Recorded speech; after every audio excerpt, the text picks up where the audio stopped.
Hi friends, Mr. Randa പുതിയ വീഡിയോയിലേക്ക് എല്ലാവർക്കും സ്വാഗതം. ഞാൻ വിഷ്ണുദാസ്. ബിഗ് ബില്യണിലേക്ക് നമ്മൾ ഓർഡർ ചെയ്ത ഒരു ഐറ്റം കൂടി എത്തിയിട്ടുണ്ട്. ഇതൊരു Asusന്റെ Pentium quad core ലാപ്ടോപ്പ് ആണ്. മോഡൽ നമ്പർ X543MA GQ501T എന്ന് പറഞ്ഞ മോഡലാണ്. ഈ മോഡലിന് ഏകദേശം ഇപ്പോൾ 26,990 ഫ്ലിപ്കാർട്ടിലെ വില. ഇത് ഞാൻ ബിഗ് ബില്യണിയുടെ സമയത്ത് നോക്കുമ്പോൾ 19,783 രൂപയ്ക്കായിരുന്നു സെല്ലിങ്. അപ്പോൾ തന്നെ ഞാൻ ഓർഡർ ചെയ്തിരുന്നു. സ്റ്റേറ്റ് ബാങ്കിൻ്റെ കാർഡ് ഉപയോഗിച്ചുകൊണ്ട് എനിക്ക് എക്സ്ട്രാ ഡിസ്കൗണ്ട് കഴിച്ചിട്ട് ബാക്കി 17,812 രൂപയ്ക്ക് സാധനം കിട്ടി. അപ്പോൾ ഏകദേശം 10,000 രൂപ അടുത്ത് വരെ ഇപ്പോൾ ഡിഫറൻസ് ഉണ്ട്. അപ്പോൾ നമുക്ക് ഈ ബോക്സ് ഓപ്പൺ ചെയ്ത് ലാപ്ടോപ്പിൻ്റെ ബോക്സ് പുറത്തേക്ക് എടുക്കാം. അതിനുശേഷം അത് അൺബോക്സ് ചെയ്തിട്ട് ലാപ്ടോപ്പ് എങ്ങനെയുണ്ട് അതിൻ്റെ സ്പെസിഫിക്കേഷൻസ് ഒക്കെ നമുക്ക് നോക്കി നോക്കാം.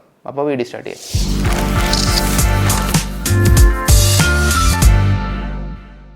ഇത് മൂന്നാമത്തെ ഐറ്റമാണ് ഫ്ലിപ്കാർട്ടിൽ നിന്ന് ഓർഡർ ചെയ്ത് വരുന്നത്. അപ്പോൾ ആദ്യം ഞാൻ ഇത് ഓർഡർ ചെയ്തിരുന്നു. എന്തായിരുന്നു വാച്ച്, അതിന് അൺബോക്സിങ് വീഡിയോ ഉണ്ടായിരുന്നു. അത് കഴിഞ്ഞിട്ട് ഞാനൊരു സ്പീക്കർ ഫിലിപ്സിൻ്റെ ഓർഡർ ചെയ്തു. അതാണ് ഈ തൊട്ട് മുന്നത്തെ വീഡിയോ. അപ്പോൾ ആ വീഡിയോ ഒക്കെ കാണാത്തവർക്കായിട്ട് ആ വീഡിയോയുടെ ലിങ്ക്സൊക്കെ ഞാൻ ഡിസ്ക്രിപ്ഷനിലും മുകളിൽ കാർഡിലും കൊടുക്കുന്നുണ്ട്. അത് നോക്കി നിങ്ങൾക്ക് കാണാവുന്നതാണ്. In search of incredible Asus. നല്ല അടിപൊളിയായിട്ടുള്ള ബോക്സാണ് ചെയ്യണത്. ആ ഒരു വലിയ ടൈറ്റിൽ കൊടുത്തിട്ടുണ്ട്. ബാക്കിയുള്ള സൈഡിൽ ഇവിടെ ഇൻറ്റൽ ഇൻസൈഡ് എന്ന് കൊടുത്തിട്ടുണ്ട്. ഈ സൈഡിൽ ഇതിൻ്റെ സീരിയൽ നമ്പറും അതിൻ്റെ ഡീറ്റെയിൽസൊക്കെയാണ്. അടിയിലൊരു ബാർകോഡ്. ബാക്കിലാണ് ഇതിൻ്റെ മാനുഫാക്ചറിങ്ങിൻ്റെ ഡീറ്റെയിൽസും അതിൻ്റെ കാര്യങ്ങളൊക്കെ കൊടുത്തേക്കുന്നത്. നമുക്ക് ഏതായാലും ഈ പെട്ടി ഓപ്പൺ ചെയ്തിട്ട് ലാപ്ടോപ്പ് പുറത്തെടുക്കാം. അസ്യൂസിൻ്റെ ഒരു സ്റ്റിക്കർ മാത്രമേ ഉള്ളൂ. ഇതാണ് സാധനം. ഇത് നമ്മൾ കുറച്ച് നാൾ മുമ്പ് ഒരു MIയുടെ ലാപ്ടോപ്പും അൺബോക്സ് ചെയ്തിരുന്നു. അപ്പോഴും ഇതേപോലെ തന്നെയാണ് പാക്കേജിങ്. ഡിഫറൻസ് ഒന്നുമില്ല. കുറച്ച് എക്സ്ട്രാ പ്ലഗ് പോയിൻറ്റ്സ് അഡാപ്റ്ററാണ് വേറെ. അതല്ലാണ്ട് ലാപ്ടോപ്പ് ഇങ്ങനെ തന്നെയാണ് എല്ലാത്തിലും വരുന്നത്. ഇതതിൻ്റെ അഡാപ്റ്ററാണ്. ഇതുവരെ കാണാത്ത രീതിയിലുള്ള ഒരു ചാർജിങ് അഡാപ്റ്ററാണ് ഇതിലുള്ളത്. ഇതിൽ കണക്ട് ചെയ്തിട്ട് ലാപ്ടോപ്പ് കണക്ട് ചെയ്യേണ്ടത്. ഇതല്ലാതെ കൂടെ വരുന്നത് ഇൻ സെർച്ച് ഓഫ് ഇൻക്രെഡിബിൾ എന്ന് പറഞ്ഞൊരു ബുക്ക് എഴുതുന്നുണ്ട്. ഇത് മിക്കവാറും അതിൻ്റെ യൂസേജിൻ്റെ കാര്യങ്ങളും പിന്നെ അതിൻ്റെ സ്പെക്കുകളൊക്കെ ഇതിൽ കൊടുത്തിട്ടുണ്ട്. 17,000 രൂപയ്ക്ക് നല്ല ലാഭമാണ് ഈ ലാപ്ടോപ്പ്. കാര്യം എന്ന് വെച്ചാൽ 15 ഇഞ്ചിൻ്റെ ലാപ്ടോപ്പാണിത്. ഈ സൈസിലൊന്നും ഇപ്പോൾ ആ റേഞ്ചിൽ ലാപ്ടോപ്പ് കിട്ടില്ല. 1 TB ഹാർഡ് ഡിസ്കും ഉണ്ട് ഇതിന്. നല്ല അടിപൊളി ഗ്ലോസി ഫിനിഷല്ല. ഫ്രണ്ടിലുള്ളത് ആകെപ്പാടെ അസ്യൂസിൻ്റെ ഒരു ബ്രാൻഡിങ് ആണ്. ബാക്കിൽ വിൻഡോസിൻ്റെ സ്റ്റിക്കറുണ്ട്. പിന്നെ സീരിയൽ നമ്പർ ഡീറ്റെയിൽസ് ഒക്കെയാണ്. പിന്നെ അത് ഹീറ്റ് പുറത്തേക്ക് പോകാനുള്ളത്. പിന്നെ സൈഡിലെ പോർട്ട്സ് നോക്കുകയാണെങ്കിൽ ലെഫ്റ്റ് സൈഡിലുള്ളത് അത് ചാർജിങ് പോർട്ടാണ്. പിന്നെ ഒരു മൈക്രോ SD കാർഡിൻ്റെ പോർട്ടാണ് അവൈലബിൾ ആയിട്ടുള്ളത്. അതിൻ്റെ തൊട്ട് താഴെ കാണുന്നത് എയർ വെൻ്റ് ആണ്. ഫാൻ അതിൽ കൂടെയാണ്. ഫാനിൻ്റെ ഔട്ട്ലെറ്റ് അതാണ്. പിന്നെ ഒരു HDMI കേബിൾ, USB 3.0 പോർട്ട്, 3.2 ആണ് വേർഷൻ യൂസ് ചെയ്തേക്കുന്നത് ഇതിൽ USB. പിന്നെ രണ്ട് USB 2.0 പോർട്ടും പിന്നെ ഒരു ഹെഡ്ഫോൺ ജാക്കും ആണ് ഉള്ളത്. ഈ സൈഡിലുള്ളത് ഒരു ചെറിയ പോർട്ട് മാത്രമാണ്. പക്ഷെ അത് എന്താ പറയുക ലോക്ക് ഇടാനുള്ള പോർട്ടാണ്, വേറെ ഒന്നുമില്ല. ഓവറോൾ വെയിറ്റ് വെച്ച് നോക്കുമ്പോൾ ഞാൻ പറയാം 2 കിലോയുടെ താഴെയുള്ള ഒരു 1 കിലോ 600 ഗ്രാം അല്ലെങ്കിൽ 700 ഗ്രാം അത്രേ വരുള്ളൂ. ലൈറ്റ് വെയിറ്റ് ആണ്. പ്ലാസ്റ്റിക് ബിൽഡാണ് കംപ്ലീറ്റ്ലി. അതായത് ഇപ്പോൾ നമ്മൾ MI ഒക്കെ എടുത്തു കഴിഞ്ഞാൽ അതൊക്കെ അലുമിനിയാണ്. പക്ഷേ അത് അത്രയും പ്രൈസ് റേഞ്ച് ഉണ്ട്. ഇത് എന്താ പറയുക ഇപ്പോൾ കറന്റ് 27,000 രൂപയേ ഉള്ളൂ. ഞാൻ അടുത്ത് 17,000 രൂപയ്ക്കാണ്. 17,000 രൂപയ്ക്ക് എന്തുകൊണ്ടും മികച്ച ലാപ്ടോപ്പ് തന്നെ ആയിരിക്കും. Intel Pentium quad core N5000 പ്രൊസറാണ്. 4GB DDR4 RAM ആണ് യൂസ് ചെയ്തേക്കുന്നത്. 1 TB ഇൻറ്റേർണൽ ഹാർഡ് ഡിസ്ക് ഉണ്ട്. ഇതിൽ യൂസ് ചെയ്തേക്കുന്നത് 15.6 ഇഞ്ചിൻ്റെ ആൻറ്റി ക്ലെയർ IPS LCD സ്ക്രീനാണ്. HD+ ആണ് ഡിസ്പ്ലേ. ഫുൾ കീബോർഡാണ് ഇതിൽ കൊടുത്തേക്കുന്നത്. നമ്പർ പാഡ് അടക്കം. ബാക്ക് ലൈറ്റ് അല്ല കീബോർഡ്. എന്താണ് പറയുന്നത്, ക്യാപ്സ് ലോക്കിൽ പോലും അത് ഓൺ ആക്കുമ്പോഴുള്ള ലൈറ്റ് ഇല്ല. പക്ഷെ ഓവറോൾ യൂസേജിന് റഫ് യൂസിന് പറ്റിയൊരു കീബോർഡാണ്. പ്ലാസ്റ്റിക് ബിൽഡാണ്. ഇതിലുള്ള 3 സെൽ ബാറ്ററിയാണ്. 33 വാട്ട്സിൻ്റെ AC അഡാപ്റ്ററാണ് ഇതിൻ്റെ കൂടെ കിട്ടുന്നത്. 6 മണിക്കൂർ വരെയാണ് ഇതിൻ്റെ ബാറ്ററി ബാക്കപ്പ് പറയുന്നത്.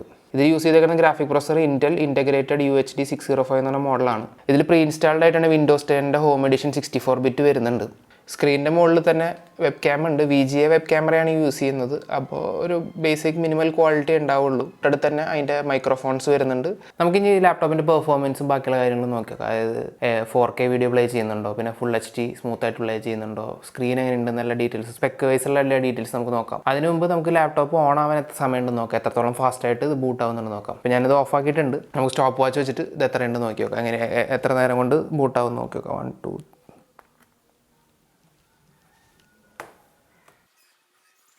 Asus എന്ന് എഴുതിയിട്ടുണ്ട്. In search of incredible. 15 second കഴിഞ്ഞു. ഏകദേശം 10 സെക്കൻഡ് മേലെ എടുത്തു സ്ക്രീനൊന്നും ഓണായി വരാൻ. ഒരു ചെറിയ സൗണ്ട് കേൾക്കുന്നുണ്ട്. 54 സെക്കൻഡ് എടുത്തു ഓണായിട്ട് ബൂട്ടായി വരാൻ. അപ്പോൾ 54 സെക്കൻഡ് കൊണ്ട് ബൂട്ടപ്പ് ആയിട്ട് ലോഗിൻ സ്ക്രീൻ വരെ എത്തിയിട്ടുണ്ട്. അപ്പോൾ അതൊരു എന്താ പറയുക ഒരു ആവറേജ് ഈ പ്രൈസിങ്ങിലുള്ള ലാപ്ടോപ്പിന് എന്താ പറയുക അതൊരു മികച്ച പെർഫോമൻസ് തന്നെയാണ് 1 മിനിറ്റ്. കാരണം ഇതിലൊന്നും ഇൻസ്റ്റാൾ ചെയ്തിട്ടില്ല നമ്മൾ. പക്ഷേ ആകപ്പാടെ ഇൻസ്റ്റാൾ ചെയ്തേക്കുന്നത് ഗൂഗിൾ ക്രോം ഉണ്ട്, VLC മീഡിയ പ്ലെയർ ഉണ്ട്. അത് ഗൂഗിൾ ക്രോം ഇൻസ്റ്റാൾ ചെയ്ത് നമ്മൾ ബ്രൗസ് ചെയ്യുമ്പോൾ തന്നെ എത്രത്തോളം എഫിഷ്യൻ്റ് ആണ് അതിൻ്റെ യൂസേജ് ഒക്കെ. പിന്നെ അതല്ലാണ്ട് VLC ഇൻസ്റ്റാൾ ചെയ്ത് നമുക്ക് ഫുൾ HD വീഡിയോസും പ്ലേ ചെയ്ത് നോക്കാം, 4K വീഡിയോസും പ്ലേ ചെയ്ത് നോക്കാം. എത്രത്തോളം അത് ഹാൻഡിൽ ഉണ്ടെന്ന് അറിയാൻ വേണ്ടിയിട്ടാണ് ഇത് രണ്ടും ചെയ്തേക്കുന്നത്. നമുക്ക് ഇനി ആദ്യം ബ്രൗസിങ് എങ്ങനെയുണ്ട് നോക്കി നോക്കാം. അപ്പോൾ ഗൂഗിളിൻ്റെ ക്രോം പെട്ടെന്ന് തന്നെ ഓപ്പൺ ആയി. നമുക്ക് ഇനി ഓരോ ഇത് നോക്കി നോക്കാം. നമുക്ക് ആദ്യം യൂട്യൂബ് നോക്കി നോക്കാം. നെറ്റിൻ്റെ സ്പീഡും കൂടി ഇൻഡിപെൻഡൻ്റ് ആണ് എത്രത്തോളം ഫാസ്റ്റിൽ ലോഡ് ആവണം എന്നുള്ളത്. ഇപ്പോൾ 2 പേരിൽ ഉപയോഗിച്ചിട്ട് നമുക്കിത് ഇതാക്കാൻ പറ്റും, യൂസ് ചെയ്യാൻ പറ്റുന്നുണ്ട്. അത്യാവശ്യം വലിയ കുഴപ്പമില്ല എന്ന് പറയാൻ കാരണം ഞാനിത് കമ്പയർ ചെയ്യുമ്പോൾ എന്താ പറയുക ഷവോമിയുടെ ലാപ്ടോപ്പായിട്ട് കമ്പയർ ചെയ്യുമ്പോൾ അത് 45,000-42,000 രൂപയുടെ ലാപ്ടോപ്പാണ്. ഇത് 20,000. ഇപ്പോൾ കറൻറ്റ്ലി ശരിക്കും 27,000 രൂപയുടെ ലാപ്ടോപ്പാണ്. അത് വെച്ച് കമ്പയർ ചെയ്യുമ്പോഴുള്ള ഡിഫറൻസ് ഉണ്ടാവും. പക്ഷേ ഓവറോൾ നല്ലതാണ്. ഇപ്പോൾ നിങ്ങൾ നോക്കിക്കഴിഞ്ഞാൽ കാണാം നല്ല സ്പീഡായിട്ടുള്ള സ്മൂത്തായിട്ടുള്ള 2 പേരിലുകൊണ്ട് മൂവ് ആവുന്നുണ്ട്. നമുക്ക് ഏതെങ്കിലും ഒരു വീഡിയോ പ്ലേ ചെയ്ത് നോക്കാം. ഇതിൻ്റെ ഏറ്റവും ലേറ്റസ്റ്റ് വീഡിയോ ആണ്, കാണാത്തവർ കാണുക. ഹായ് ഫ്രണ്ട്സ്, മിസ്റ്റർ അന്റെ പുതിയ വീഡിയോയിലേക്ക് എല്ലാവർക്കും സ്വാഗതം. ഞാൻ വിഷ്ണുദാസ്. നമ്മൾ സ്റ്റാർട്ടിംഗ് ചെയ്യുന്ന ബോക്സ് ആണിത്. അപ്പൊ ഇന്നത്തെ വീഡിയോയിൽ എന്താണെന്ന് മനസ്സിലായി കാണാം. തമിഴിൽ ഞാൻ കൊടുത്തിട്ടുണ്ട് ഫിലിപ്സിന്റെ സ്പീക്കർ സിസ്റ്റം ആണ് നമ്മൾ അൺബോക്സ് ചെയ്യാൻ പോകുന്നത്. അപ്പൊ നമുക്ക് ഈ ഒരു ബോക്സ് വന്നിട്ട് ഫിലിപ്സിന്റെ സൗണ്ട് ബാറിന്റെ ബോക്സ് പുറത്തേക്ക് എടുക്കാം. എന്നിട്ട് അത് ബോക്സ് ചെയ്തിട്ട് ആ പ്രോഡക്റ്റ് എങ്ങനെയാണ് നോക്കി നോക്കാം. കഴിഞ്ഞ എപ്പിസോഡിൽ ഞാൻ പറഞ്ഞിരുന്നു കത്തി കാണാനില്ല, അന്ന് കത്തി തിരിച്ചു കിട്ടി. സ്ക്രീൻ അത്രയും അടിപൊളി സ്ക്രീൻ ഒന്നും പറയാനില്ല, കൊള്ളാം. കാരണം കൂടുതൽ വലിയ ക്ലാരിറ്റി ഫീൽ ചെയ്യുന്നുണ്ടോ വെച്ച് കഴിഞ്ഞാൽ അത്യാവശ്യം ഉണ്ട്. എന്നാലും എന്താ പറയുക കളേഴ്സിൻ്റെ അത്രയും കോൺട്രാസ്റ്റ് ഒന്നും ഇല്ല. കാരണം വളരെ ഹൈ എൻഡ് ആയിട്ടുള്ള ഒരു ഡിസ്പ്ലേ എന്ന് പറയാൻ പറ്റില്ല, വെറുതെ ബേസിക് യൂസിനുള്ള പറ്റിയ ലാപ്ടോപ്പ്. ഡിസ്പ്ലേ വെച്ച് നോക്കുകയാണെങ്കിൽ ഡിസ്പ്ലേ അത്ര സ്റ്റണ്ണിങ് ഡിസ്പ്ലേ ഒന്നും പറയാൻ പറ്റില്ല. എന്നാലും അത്യാവശ്യം കൊള്ളാം. വല്ല കോൺട്രാസ്റ്റ് ആയിട്ടുള്ള കളേഴ്സൊന്നും അത്രയ്ക്ക് നന്നായിട്ട് അറിയുന്നില്ല. പിക്സൽസ് ഒക്കെ അത്യാവശ്യം നോക്കി കഴിഞ്ഞാൽ അറിയാൻ പറ്റുന്നുണ്ട്. കൊള്ളാവുന്ന ഒരു ഡിസ്പ്ലേ ആണ്. വീട്ടിലത്തെ ആവശ്യത്തിന് സിനിമ കാണാനും അങ്ങനത്തെ കാര്യങ്ങൾക്ക്, ബ്രൗസിങ് അങ്ങനത്തെ കാര്യങ്ങൾക്കൊക്കെ നല്ല യൂസ്ഫുൾ ആയിട്ടുള്ള ലാപ്ടോപ്പ് തന്നെയാണ്. പിന്നെ ഓവറോൾ നല്ല സ്മൂത്ത് ആയിട്ടുള്ള കീപാഡ്, എന്താ പറയുക ട്രാക്ക് പാഡാണ്. കീബോർഡും അതേപോലെ തന്നെ കുഴപ്പമില്ല. ഇപ്പോൾ നോക്കിക്കഴിഞ്ഞാൽ പ്ലാസ്റ്റിക് ഫീൽ ഉണ്ട്, പക്ഷേ നല്ല കീബോർഡ് തന്നെയാണ്. യൂസ് ചെയ്യാനൊക്കെ നല്ല സുഖമുണ്ട്. അപ്പോൾ നോക്കിക്കഴിഞ്ഞാൽ റെസ്പോൺസീവ് ആയിട്ടുള്ള കീപാഡ് തന്നെയാണ് യൂസ് ചെയ്തേക്കുന്നത്. ഫുൾ കീപാഡാണ് ഇതിലുള്ളത്. അപ്പോൾ വീഡിയോ പ്ലേ ചെയ്യുമ്പോൾ നിങ്ങൾ സൗണ്ട് ഓൾറെഡി കേട്ടതാണ്. നല്ല ലൗഡായിട്ടുള്ള വോയിസ് തന്നെയാണ്. നമുക്കിത് ഇന്ന് മ്യൂസിക് വെച്ചിട്ട് നോക്കി നോക്കാം. ഇതിപ്പോൾ ഞാൻ കോപ്പിറൈറ്റിൽ പ്രശ്നം വരുന്നതുകൊണ്ട് യൂട്യൂബ് സ്റ്റുഡിയോയിൽ തന്നെ ഓഡിയോ ലൈബ്രറിയിൽ തന്നെ മ്യൂസിക്കാണ്. നമ്മൾ ഈ ബസ ബീറ്റ് എന്നുള്ള ഓഡിയോ തന്നെ കേട്ടോക്കെ. ഇത് നമ്മൾ തൊട്ടുമ്പത്തെ വീഡിയോയിൽ സ്പീക്കർ അൺബോക്സ് ചെയ്യുമ്പോൾ കേട്ട ഹൈ ബാസ് ഉള്ള ആ മ്യൂസിക്കാണ്. ആ വീഡിയോ കാണാത്തവർക്കായിട്ട് അടിയിൽ ഡിസ്ക്രിപ്ഷനിൽ ഞാൻ ലിങ്ക് കൊടുത്തിട്ടുണ്ട്.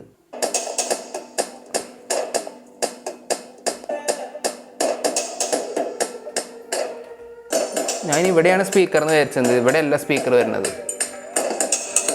സ്പീക്കർ വരുന്നത് ഏകദേശം മുകളിൽ തന്നെയാണ്, ഈ ഭാഗത്ത് എവിടെ. പക്ഷേ ഇതൊന്നും ഹോൾസ് ഒന്നുമില്ല. ലൗഡായിട്ടുള്ള വോയിസ് ആണ്, പക്ഷേ എന്താ പറയുക ക്ലാരിറ്റി അത്രയും എക്സ്ട്രീം ക്ലാരിറ്റി ഒന്നുമില്ല. ബേസിക് അത്യാവശ്യം ഓക്കെ ക്വാളിറ്റിയാണ് ഉള്ളത്. നല്ല ലൗഡായിട്ടുള്ള സൗണ്ട് ഉണ്ട്. അപ്പോൾ സിനിമ ഒക്കെ ഇതിൽ തന്നെ കാണാൻ കുഴപ്പമില്ലാതെ പറ്റും. പക്ഷേ അത്രയും നല്ല ക്ലാരിറ്റി എന്ന് പറയാൻ പറ്റില്ല. ഇതിന് ബാസൊക്കെ കേൾക്കുമ്പോൾ നിങ്ങൾക്ക് മനസ്സിലാവുന്നുണ്ടാവും. ഇനി നമുക്കൊരു നോർമൽ മ്യൂസിക് നോക്കി നോക്കാം. സൗണ്ട് ഫുള്ളാണ്,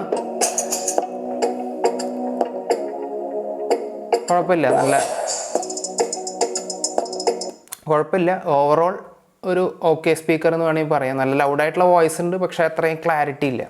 ഇനി നമുക്ക് വീഡിയോസ് ഹാർഡ് ഡിസ്ക്, അതായത് ലാപ്ടോപ്പിലെ ഹാർഡ് ഡിസ്ക് ഒന്ന് പ്ലേ ചെയ്യുമ്പോൾ എങ്ങനെയാണ് നോക്കി. ഇത് SSD ഹാർഡ് ഡിസ്ക് ആണ് എൻ്റെ 960 GB. ഇത് USB 3.0 പോർട്ടിലേക്ക് ഞാൻ കണക്ട് ചെയ്യാണ്. എന്നിട്ട് നമുക്കൊരു ഫുൾ HD മൂവി പ്ലേ ചെയ്യുമ്പോൾ എത്രത്തോളം ഈസി ആയിട്ട് സ്മൂത്ത് ആയിട്ട് പ്ലേ ചെയ്യുന്നുണ്ട് നോക്കി നോക്കാം. ഇത് ആപ്പിളിൻ്റെ ഇവൻ്റ് ആയിരുന്നു. അത് 1 GB ഫയലാണ്, ഫുൾ HD വീഡിയോ ആണ്. Back in February of 2019, I was diagnosed with high blood pressure and hypertension. ചെറിയ രീതിയിൽ ഇത്തിരി ഒരു 2 സെക്കൻഡ് ലാഗ് വന്നിരുന്നു ഫോർവേഡ് ചെയ്തപ്പോൾ. പക്ഷേ പിക്സലൊന്നും അടിക്കുന്നില്ല. സാധാരണ ചിലപ്പോൾ പിക്സലൊക്കെ അടിക്കാറുണ്ട്, അതിൻ്റെ പ്രശ്നമൊന്നുമില്ല. വേണ്ട 2 സെക്കൻഡ് ലാഗ് ഉണ്ട് വീഡിയോ ഒന്ന് ഫോർവേഡ് ചെയ്യുമ്പോൾ. ഇത് SSD ഹാർഡ് ഡിസ്ക് ആണ്, നോർമൽ ഹാർഡ് ഡിസ്ക് അല്ല ഞാൻ യൂസ് ചെയ്യണത്. 3.0 പോർട്ടിലാണ് കണക്ട് ചെയ്തേക്കുന്നത്. ബാക്കി ഓവറോൾ പ്ലേ ചെയ്യുമ്പോൾ ഒന്നും ഒരു എന്താ പറയുക പിക്സലേഷൻ ആ പ്രശ്നങ്ങളൊന്നുമില്ല.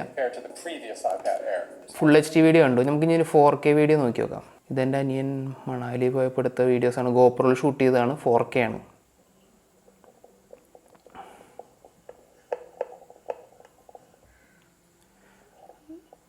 പക്ഷേ ഇത് ഫുൾ HDനേക്കാളും ഫാസ്റ്ററായിട്ട് പ്ലേ ആവുന്നുണ്ട്. കാരണം എന്താ പറയുക, ഇത് ചിലപ്പോൾ ചെറിയ ഫയൽ സൈസ് ആയതുകൊണ്ടായിരിക്കും. മറ്റത് 1 GB മേലുള്ള ഫയലായിരുന്നു. പക്ഷേ 4K ഫയലായിട്ട് കൂടി ഇതൊരു നല്ല സ്മൂത്തായിട്ട് തന്നെ ഫോർവേഡ് വെച്ച് പോകുന്നുണ്ട്. നമുക്ക് കുറച്ച് വലിയ ഫയൽ വേണമെങ്കിൽ എടുത്ത് നോക്കി നോക്കാം എങ്ങനെയുണ്ടെന്ന്. ഇതൊക്കെ സൈസ് 3.72 GB ഒരു ഫയലുണ്ട്, നമുക്കത് നോക്കി നോക്കാം. അത് 4K ആണ്. ഇത് എത്രത്തോളം സ്പീഡിൽ ഫോർവേഡ് ചെയ്യുന്നുണ്ട്. ഓക്കെ, ഇത് നല്ല സ്മൂത്തായിട്ട് തന്നെ ആവുന്നുണ്ട്, വളരെ ഫാസ്റ്റാണ്. അപ്പോൾ 4K വീഡിയോസ് അത്യാവശ്യം പ്ലേ ചെയ്യാൻ പറ്റുന്നുണ്ട്, ഒരു കുഴപ്പമില്ലാതെ നല്ല രീതിയിൽ പ്ലേ ചെയ്യാൻ പറ്റുന്നുണ്ട്. ഫോർവേഡ് അടിക്കുമ്പോൾ ഒരു ലാഗില്ല. മറ്റേത് ചിലപ്പോൾ ഒരു സിംഗിൾ ഫയൽ 1 GB വേറെ എന്തെങ്കിലും ബിറ്റ് റേറ്റിൻ്റെ വ്യത്യാസമായിരിക്കും. പക്ഷേ ഇത് നല്ല സ്മൂത്തായിട്ട് തന്നെ പ്ലേ ആവുന്നുണ്ട്. അപ്പോൾ സിനിമ ആസ്വദിക്കാനും ബ്രൗസിങ്, അതായത് യൂട്യൂബ് എൻജോയ് ചെയ്യാനും, പിന്നെ ഓൺലൈൻ ക്ലാസ് ഒക്കെ എടുക്കുമ്പോൾ സ്റ്റഡി മെറ്റീരിയൽസിന് വേണ്ടിയിട്ടുള്ള കാര്യങ്ങളൊക്കെ ചെയ്യുമ്പോഴും ഈ ഒരു ലാപ്ടോപ്പ് വളരെ യൂസ്ഫുൾ ആണ്. അതേപോലെ തന്നെ ഓഫീസ് യൂസിന് ഇപ്പോൾ ഗൂഗിൾ ഡോക്സ് ഒക്കെ യൂസ് ചെയ്യുമ്പോൾ നല്ല രീതിയിൽ തന്നെ യൂസ് ചെയ്യാൻ പറ്റുന്നതാണ്. നമുക്ക് ഗൂഗിൾ ഡോക്ക് ഒന്ന് നോക്കി നോക്കാം. അപ്പോൾ കീബോർഡ്, എൻ്റെ മാക്കിൻ്റെ കീബോർഡ് ഫുൾ കീബോർഡിൽ എത്രയേ ഉള്ളൂ, അപ്പോൾ അതിനനുസരിച്ച് കൈ ഇങ്ങടാ പോണത്. നമുക്ക് നോക്കി നോക്കട്ടെ. അപ്പോൾ ഇതെല്ലാം പറ്റുന്നുണ്ട്. നല്ല ഓഫീസ് വർക്കുകൾക്കും ഈ ലാപ്ടോപ്പ് നന്നായിട്ട് യൂസ് ചെയ്യാം. കാരണം ഇതിൽ വലിയ കീബോർഡാണുള്ളത്, അപ്പോൾ നല്ല യൂസ്ഫുൾ ആയിരിക്കും. വലിയ കീബോർഡിലൊക്കെ യൂസ് ചെയ്ത് വലിയ നോർമൽ കീബോർഡിൽ ടൈപ്പ് ചെയ്യുന്നവർക്ക് വളരെ യൂസ്ഫുൾ ആയിരിക്കും. നമ്പർ കീപാഡുള്ളതുകൊണ്ട്. നമുക്കിനി ബാറ്ററി എത്രത്തോളം ബാക്കിയുണ്ടെന്ന് നോക്കി നോക്കാം.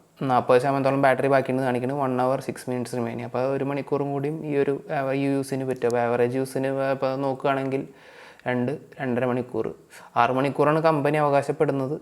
ബെസ്റ്റ് ബാറ്ററി ലൈഫിന് സ്ക്രീനിൻ്റെ ബ്രൈറ്റ്നസ് കുറച്ച് പറ്റും. ഫുള്ളാക്കി കഴിഞ്ഞാൽ ബാറ്ററി ചാർജ് ഇത് കുറയും. ഇപ്പോൾ കാണിക്കുന്നത് 1.58 minutes. അപ്പോൾ 2 മണിക്കൂറിനോട് ചാർജ് വെക്കുന്നതാണ് ഇപ്പോൾ കാണിക്കുന്നത്.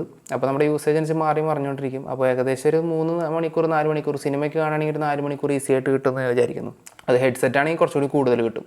ഇപ്പോൾ ഇതിൻ്റെ ക്യാമറ ക്വാളിറ്റി എന്ന് പറയുന്നത് അത്രയും നല്ല ക്വാളിറ്റി അല്ല തന്നെ പറയാം. കാരണം VGA ക്യാമറയാണ് യൂസ് ചെയ്തേക്കുന്നത്. അപ്പോൾ ഈ ഒരു പ്രൈസ് പോയിന്റിൽ വെച്ച് നോക്കുമ്പോൾ കുഴപ്പമില്ല. 10,000-18,000 20,000 താഴെയാണെങ്കിൽ കുഴപ്പമില്ല. 77,000 ഈ ഒരു ക്യാമറ അത്രയും നല്ലതല്ല എന്ന് ഞാൻ പറയുള്ളൂ. കാരണം ഇത് കാണുമ്പോൾ നിങ്ങൾക്ക് മനസ്സിലാവുന്നു, പിക്സലേറ്റ് ആവുന്നുണ്ട് നന്നായിട്ട്. എന്തോ ഒരു പെയിൻറ്റിങ് വരച്ച പോലെ സ്മഡ്ജായിട്ട്. അപ്പോൾ ഓൺലൈൻ ക്ലാസ്സൊക്കെ നടക്കുമ്പോൾ എന്താ പറയുക, ഇത് വെച്ചിട്ട് അങ്ങോട്ട് എഴുത്തൊക്കെ വെച്ച് പഠിപ്പിക്കുകയാണെങ്കിൽ കുറച്ച് പാടായിരിക്കും വായിക്കാൻ. ഇതൊക്കെ ക്ലാരിറ്റി കുറവാണ്. അതല്ലാതെ ഓൺലൈൻ ക്ലാസ് അറ്റൻഡ് ചെയ്യുന്നവർക്ക് വലിയ ഇഷ്യൂ ഇല്ല. അപ്പോൾ ഓവറോൾ ഈ ലാപ്ടോപ്പിനെ കുറിച്ച് നോക്കുമ്പോൾ എനിക്ക് കിട്ടിയ പ്രൈസ് റേഞ്ചിൽ വളരെ മികച്ച ലാപ്ടോപ്പ്. കാരണം 17,800 രൂപയ്ക്ക് ഇത്രയധികം features, 1 TB hard disk, 4 GB RAM, genuine Windows 10, പിന്നെ അത്യാവശ്യം കൊള്ളാവുന്ന എല്ലാ രീതിയിലുള്ള വീഡിയോസ് പ്ലേ ചെയ്യുന്നുണ്ട്. 4K വീഡിയോസ് പ്ലേ ചെയ്യുന്നുണ്ട്, ഫുൾ HD വീഡിയോസ് പ്ലേ ചെയ്യുന്നുണ്ട്. SSD ഹാർഡ് ഡിസ്ക് എന്നാണ് പ്ലേ ആവുന്നത്. 3.0 പോർട്ടും ഉണ്ട്, 2 USB നോർമൽ പോർട്ടും ഉണ്ട്. അപ്പോൾ ഇത്രയധികം കാര്യങ്ങൾ ഇത് ഹാൻഡിൽ ചെയ്യുന്നുണ്ട്. ബ്രൗസിങ് അത്യാവശ്യം സ്മൂത്താണ്. അപ്പോൾ ഇത് ഏറ്റവും സ്യൂട്ടബിൾ ആയിട്ടുള്ള ആൾക്കാരെന്ന് പറയുന്നത് ഇപ്പോൾ ഓൺലൈൻ ക്ലാസ് ഒക്കെ നടക്കുന്നുണ്ട്. സ്റ്റുഡൻസിന് ഏറ്റവും ബെസ്റ്റാണ് ഒന്ന്. ഇതല്ലാതെ ബേസിക് ആയിട്ടുള്ള ഹോം യൂസേജിനുള്ള ലാപ്ടോപ്പ് എന്ന് പറയാം. അതായത് വീട്ടിലുള്ളവർക്ക് ബ്രൗസ് ചെയ്യാനും പിന്നെ സിനിമ കാണാൻ അങ്ങനത്തെ കാര്യങ്ങൾക്കൊക്കെയുള്ള ബെസ്റ്റ് ലാപ്ടോപ്പാണ്. പിന്നെയും യൂസ് ചെയ്യാൻ പറ്റുന്ന കുറച്ച് ഓഫീസ് വർക്കുകളുടെ കുറച്ച് കാര്യങ്ങൾക്ക് ഡോക്സ് എഡിറ്റ് ചെയ്യാനും അത്യാവശ്യമായിട്ടുള്ള ചില ഫയൽസ് നോക്കാനുള്ള രീതിയിൽ പറ്റും. പക്ഷേ ഹെവി ആയിട്ടുള്ള ഫയൽസ് ഒന്നും ഇതിന് ഹാൻഡിൽ ചെയ്യാൻ പറ്റില്ല. അത്രയും ഫാസ്റ്റ് അല്ല. അപ്പോൾ ഞാൻ മേടിച്ചൊരു പ്രൈസ് റേഞ്ചിൽ നിന്ന് 17,800 വെച്ച് നോക്കുമ്പോൾ വളരെ മികച്ചൊരു ലാപ്ടോപ്പ് തന്നെയാണ്. ഇത് എനിക്ക് വേണ്ടി എടുത്തതല്ല, എൻ്റെ ഫ്രണ്ടിന് വേണ്ടി എടുത്തത് ലോജൻ എന്ന്. പിന്നെ ഇപ്പോഴത്തെ വില 27,000 വെച്ച് നോക്കുമ്പോൾ അത്രയ്ക്ക് എനിക്ക് ഫീസിബിൾ ആയിട്ട് തോന്നുന്നില്ല. കാരണം 27,000 രൂപ എന്ന് പറയുമ്പോൾ ഇതിന് അറ്റ്ലീസ്റ്റ് ഒരു i3 പ്രൊസസ്സർ ആയിരുന്നെങ്കിൽ 27,000 രൂപ ഓക്കെയാണ്. ബാക്കി എല്ലാ ഫീച്ചേഴ്സും ഓക്കെയാണ്. ഒരു പ്രൊസസ്സർ കുറച്ചുകൂടി ബെറ്റർ ആയിട്ടുള്ള i3 ആയിരുന്നെങ്കിൽ 27,000 എന്ന പ്രൈസ് പോയിന്റ് ഓക്കെയാണ്. അല്ലെങ്കിൽ 27,000 രൂപയ്ക്ക് വേറെയും ലാപ്ടോപ്സ് ഉണ്ട് ഇപ്പോൾ അവൈലബിൾ ആയിട്ട്. ഇതല്ലാതെ Avita എന്ന് പറഞ്ഞൊരു ലാപ്ടോപ്പ് ഇപ്പോൾ ഇന്ത്യൻ മാർക്കറ്റിൽ വരുന്നുണ്ട്. അത് ഇന്ത്യൻ ബ്രാൻഡായിട്ടാണ് ഇറക്കുന്നത്. അവർക്ക് വളരെ മികച്ച സ്പെക്സ് വരുന്നുണ്ട്. പക്ഷേ ഞാൻ ആ മോഡൽ എടുക്കാത്തത് പുതിയൊരു ബ്രാൻഡ് ആയതുകൊണ്ടാണ്. അപ്പോൾ ആ ഒരു മോഡൽ ചെക്ക് ചെയ്യാൻ താല്പര്യമുള്ളവർക്ക് അതിൻ്റെ ലിങ്ക് ഞാൻ ഡിസ്ക്രിപ്ഷനിൽ കൊടുക്കാം. ഇതല്ലാതെ ഈ ലാപ്ടോപ്പിൻ്റെ ഒരു എല്ലാ കാര്യങ്ങളും നമ്മൾ ഈ ഒരു വീഡിയോയിൽ കവർ ചെയ്തെന്ന് ഞാൻ വിചാരിക്കുന്നു. ലാപ്ടോപ്പിനെ കുറിച്ച് കൂടുതൽ ഡീറ്റെയിൽസ് എന്തെങ്കിലും അറിയണമെങ്കിൽ താഴെ കമൻറ്റ് ചെയ്യാവുന്നതാണ്, അല്ലെങ്കിൽ ഇൻസ്റ്റാഗ്രാമിൽ ഫോളോ ചെയ്ത് മെസ്സേജ് ചെയ്താൽ മതി. ലാപ്ടോപ്പ് വാങ്ങാൻ താല്പര്യമുള്ളവർക്ക് താഴെ ഡിസ്ക്രിപ്ഷനിൽ ആ ലിങ്ക് കൊടുക്കാം. അത് ക്ലിക്ക് ചെയ്ത് നിങ്ങൾക്ക് പർച്ചേസ് ചെയ്യാവുന്നതാണ്. എനിക്ക് തോന്നുന്നത് കുറച്ച് ദിവസം കൂടി വെയിറ്റ് ചെയ്ത് കഴിഞ്ഞാൽ ഫ്ലിപ്കാർട്ടിൻ്റെ സെയിൽ വരുന്നുണ്ട് 29 മുതൽ 4 വരെ. ആ സെയിലിൻ്റെ സമയത്ത് ഏകദേശം ഈ റേറ്റിന് കിട്ടുകയാണെങ്കിൽ നിങ്ങൾ ലാപ്ടോപ്പ് ഒരു ഈ റേഞ്ചിൽ നോക്കുന്നുണ്ടെങ്കിൽ ബെസ്റ്റാണ്. അപ്പോൾ ഈ വീഡിയോയും ഈ പ്രൊഡക്റ്റ് നിങ്ങൾക്ക് ഇഷ്ടപ്പെട്ട് കാണുന്നതായിരിക്കുന്നെങ്കിൽ ലൈക്ക് ചെയ്യുക. കൂടാതെ നിങ്ങളുടെ ഫ്രണ്ട്സിലെ ഫാമിലിയിൽ ആരെങ്കിലും ഇപ്പോൾ ഒരു ലാപ്ടോപ്പ് വാങ്ങാൻ നടക്കുന്നുണ്ട്, അതായത് ഇപ്പോൾ ഓൺലൈൻ ക്ലാസ് ഒക്കെ ആണല്ലോ, അപ്പോൾ കുട്ടികൾക്കായിട്ടുള്ള രീതിയിലോ അല്ലെങ്കിൽ സ്റ്റുഡൻസിന് എന്ന രീതിയിൽ ലാപ്ടോപ്പ് വാങ്ങാൻ പോകുന്നുണ്ടെങ്കിൽ ബഡ്ജറ്റ് തീരെ കുറവാണെങ്കിൽ ഞാൻ റെക്കമെൻഡ് ചെയ്യുന്ന ഒരു ബെസ്റ്റ് ലാപ്ടോപ്പുകളൊന്നാണ് ഇത്. സെയിലിൻ്റെ സമയത്ത് എടുക്കുകയാണെങ്കിൽ കുറച്ചുകൂടി ബെറ്റർ റേറ്റിന് നിങ്ങൾക്ക് കിട്ടും. 27,000 രൂപയ്ക്കാണെങ്കിൽ ഞാൻ റെക്കമെൻഡ് ചെയ്യില്ല. ഞാൻ എടുത്ത റേറ്റ് 20-ന് താഴെ കിട്ടുകയാണെങ്കിൽ നിങ്ങൾക്ക് ധൈര്യമായിട്ട് ഈ ലാപ്ടോപ്പ് എടുക്കാം. അപ്പോൾ അങ്ങനെ ആരെങ്കിലും നിങ്ങളുടെ അറിവിലുണ്ടെങ്കിൽ അവർക്ക് ഈ വീഡിയോ തീർച്ചയായിട്ടും ഷെയർ ചെയ്ത് കൊടുക്കുക. അവർക്ക് തീർച്ചയായിട്ടും ഉപകാരപ്പെടും. കൂടാതെ നിങ്ങൾ ഈ ചാനൽ ആദ്യമായിട്ടാണ് കാണുന്നതെങ്കിൽ സബ്സ്ക്രൈബ് ചെയ്ത് ബെല്ലൈക്കൺ നോട്ടിഫിക്കേഷൻ ഓൾ എനേബിൾ എങ്കിൽ മാത്രമേ ഞാൻ അപ്ലോഡ് ചെയ്യുന്ന പുതിയതുപോലത്തെ അൺബോക്സിങ്, ടെക് ടിപ്സ്, റിവ്യൂ വീഡിയോസും റിവാർഡ് ആപ്സിൻ്റെ ഒക്കെ വീഡിയോസിൻ്റെ നോട്ടിഫിക്കേഷൻ നിങ്ങൾക്ക് ഉടനടി വരികയുള്ളൂ. അപ്പോൾ അടുത്ത വീഡിയോയിൽ വീണ്ടും കാണാം.